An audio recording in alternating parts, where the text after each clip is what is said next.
All right, guys. So I'm Chaz, and I'm here with Danny with the Spoken Truth podcast, and we're doing a little live reaction of this Eastern Conference battle between the Philadelphia 76ers and Milwaukee Bucks. Right now, we're just midway through the third quarter. Danny, what are some takeaways that you have so far? Looking at how kind of like the interpretation that I have of Harden and kind of like how I think he fits with this team. As you can see, like doing pick and roll, I think that's going to be their bread and butter when it comes to like the playoff time. When we're looking at Harden and we're looking at Embiid, both of them are threats from not only the paint but also the perimeter.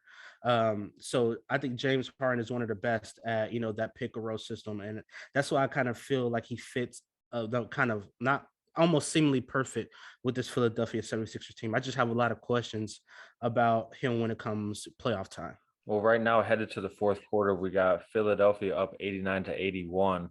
So it looks like the 76ers are going to move into that two seed, at least for the time being. Um, Mhm. they would be just barely up on Milwaukee and Boston. How much do you think this game and this potential win for Philadelphia matters in the playoff race? I think it builds more confidence for Philadelphia than it does for the Milwaukee Bucks. I think they're going to lose this game, but I think Milwaukee is going to be okay. I think for the 76ers it's a turn in the right direction. They've slipped a little bit. They started 5-0 with James Harden, after the trade happened. And from there they kind of veered left and kind of couldn't find the right footing. But with a huge victory over the reigning defending champions can start moving them into the right direction. Yeah, I mean, I think that goes to show how important Tobias Harris is. We talked about it and we saw him step in and get like a floater a few minutes ago. Mhm. They need him to be a huge impact. They need him to, probably score, what do you think, maybe 15 to 20 points, Mhm. on a night. Ideally. Yeah, on a night that Mhm. they're gonna beat, another contending team. They need him to be that type of scorer who's gonna hit a few threes. He's got 20 and 10 tonight, so, that's exactly what they needed. What have you seen in the last 3 to 4 minutes or so that has shifted this game? Because at one point in time, beginning of the fourth quarter, I believe Philly had a double-digit lead. So what has shifted in the last couple of minutes to give Milwaukee this 5-point lead? Yeah, at the beginning of the quarter, we really saw Giannis get aggressive, and that kind of started to gain momentum for Milwaukee to get back into the game. But then Holiday, these last few minutes, has been huge. He had the three-pointer to give them the lead, and then he had that floater in the lane over Embiid. I believe he has 7 this quarter. So his play, maybe these last 2 or 3 minutes, I think has been the biggest factor in Mhm. Milwaukee regaining the lead. We see Niang knock down that three there to get it back within a 2-point game. But Mhm. what have you seen from Holiday in these last couple minutes? I've seen a person attack, not just attacking the rim, but when I'm looking at am I evaluating a player, I'm not saying you're just attacking just the rim. I'm saying you're attacking the opponent that you're going against. So being aggressive, I see he's being very aggressive in the last 4 minutes or so, in getting his team involved. That's one thing that Milwaukee has done well the last 2 years is they've really adopted the mindset of everyone touches the ball. But Jrue Holiday is a major key for success for the Milwaukee Bucks if they plan on repeating as champions. For one, he's a lockdown defender. He is a hell of a perimeter defender. You could put him on the best wing player that you have, or you could put him on the best small guy that you have, and he will do a good job on both. He's not afraid. That's one thing he has. The mentality is he's not afraid of anything. Even though we look at Milwaukee and a lot of people like they don't have a traditional big three. They don't have a big three of superstars. We have Middleton, Holiday, you have Giannis. They truly have one superstar, and he has two supporting casts that's on a all-star tier level, but not quite superstar. But it works for them. He was their missing piece. And for that, I know they had a lot of injuries happen. That's his as Giannis does a time out there. He was their missing piece. And I think he's going to be very valuable and important to this team. If they want to contend for another championship this year. That was a hell of a pass there to Giannis too on that lob. Yeah, absolutely on that lob dunk there. Yeah, Holiday, he really does unlock this team in a number of ways with his defense, his playmaking, and his scoring ability. Like Yeah.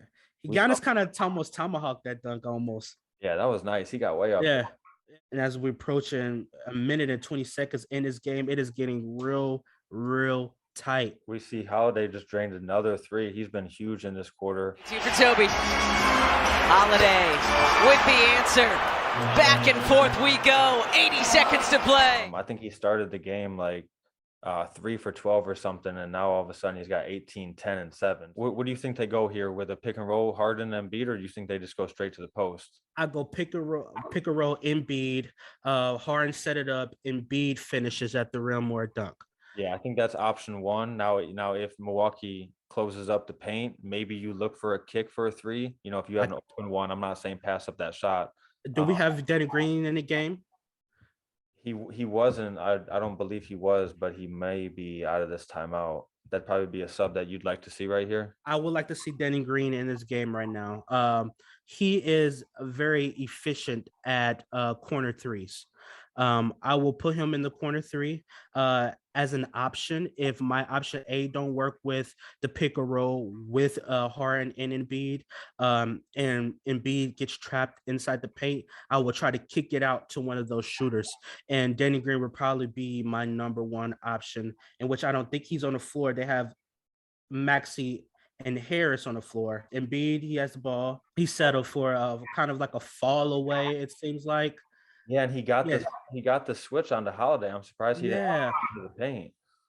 Yeah, I don't like that. Why? I mean, Brook Lopez is there, but you still have a semi path to the rim there.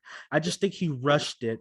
He makes the first one, giving the Bucks a 2-point lead, 118-116 with 13.2 seconds left. I think you go for the tie. You give Embiid the ball and let your big man, who could be league MVP this year, work in the paint. You have so much time left. 12.4. James Harden is an incredible free throw shooter. Embiid is an incredible free throw shooter. No one else touches the ball this possession. So you try and get him isolated on the wing and get him in the post? That will be option A. Option B will have James Harden go to work. James Harden is, as we talked about it earlier, he's the best at drawing contact. And this is where that comes into play. They have 12.4 seconds. They have so much time. That's a lot of time in the NBA. I look like they're disguising Embiid, putting two people on him. Harden has the ball. Harden turns around. Here come the pick, and Harden looks like he's going for a three ball. Clear some space for him. James, step back three. Off the mark. Embiid, the rebound. Blocked near the cup. And he misses it. Embiid get the rebound, and he is fouled with 1 second, 1.6 seconds left. They got Middleton on it. Oh, and they counted the bucket, right? No. Oh, they did count the bucket. All right, they must look at that then, right? They have to look. If he got it on the glass or not. Oh, I don't know if that counts. I don't think that was right. It looked like they brought it to the backboard. I don't think that was a goaltend. Okay, so if we're right, then Embiid is going to have 2 free throws out of the break to tie the game. Yep. Good challenge, but Lopez there. Or goaltending. Embiid came for the pick to set the pick for Harden, which kind of opened up that shot with that three. I still think it was the wrong play for them to try to run. I would have started with Embiid going in the paint and worked inside out with 12 seconds left. You think that's the shot that Doc wanted? Yes, I believe Doc wanted the dagger. Whoa, it's not free throws. Oh, It's jump ball. Oh, because the challenge. Is the challenge is wow. Okay. Philly wins the tip, and that's ball game. Wow. 118-116 Milwaukee. Court. Brook wins it, taps it out into Harden's hands. Milwaukee takes the series. We talked about it in the break. We would come out, we would try and get Embiid isolated on the post and potentially get him going to the rim. I would have liked to seen that, but it's one of those games where it comes down to one shot, and Harden just didn't happen to hit it. Now this game was pretty crazy with the fact that Embiid did go get the rebound, he did get fouled, but the fact that it goes to the jump ball, Philly was never able to get another shot off. I also want to get how you think this is going to impact the MVP race, because Giannis 40, 14 and 6, I think. Monster game. Yeah, on the road against another MVP competitor, like that's big time. Let's start with the MVP side of things. I think it edges Giannis a little closer to Embiid in the race. I don't think Giannis firmly takes that number 2 spot, but I think he's itching closer. As we know, Jokic is 1, but I do think there's a outside chance that Giannis can actually win this thing. If you're asking me right now, I will probably still give, it's so slight, I will give the slight edge to Embiid, only because I think they will have voter fatigue for voting for Giannis. I already had Giannis too. I think that has to put him over Embiid in the MVP race. I'm not saying it eliminates Embiid or anything like that, but when you go for 40, 14, 6 in 38 minutes on 60-some% efficient. And I'm not saying let's see Embiid's final stats. He had 29, 14, and 7 on 11 and 21. So 3 of 5 from 3. So it's not like Embiid, had a stinker or anything like that. I think this game turned in the fourth quarter when Harden went to the bench.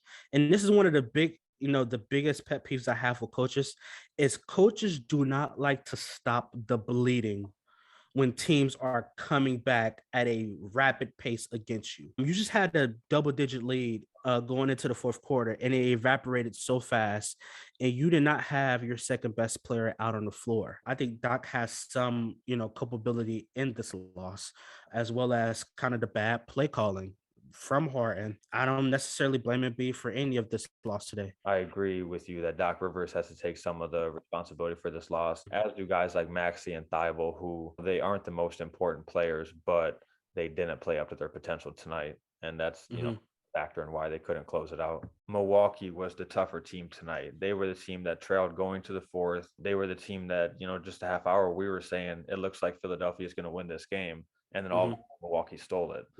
They are the tougher team for those type of reasons. And that's why I already had them as the favorite in this conference. It gives you a little bit of hope for somebody like Philadelphia when you take them down to the wire and Maxey was 3 of 11 and only had 7 points. So if you game from Maxey that he can, then Milwaukee is a team that you can probably beat. Now, I'm not saying they can in a 7-game series, but I think tonight proved that Philadelphia is at least in the same conversation as Milwaukee. Looking at the landscape of the Eastern Conference as we wrap up here, do you still look at Milwaukee as a team to beat? Yeah, I do look at them for sure as a team to beat. And now I'm starting to look at them as the team that could potentially steal that 1 seed away from Miami. If Milwaukee is able to do so, and now they're only a half game back after that win over Philadelphia, if they are able to get to that number 1 seed, not only would they be the toughest defense, the reigning champion, but they would also be playing from that top seed with home court advantage. I think that would give them probably that extra little bit that they need to really solidify their case as the Eastern Conference's top team. There's an outside possibility that Milwaukee could snatch that number 1 seed, in which is going to be for a great showing and great content for us.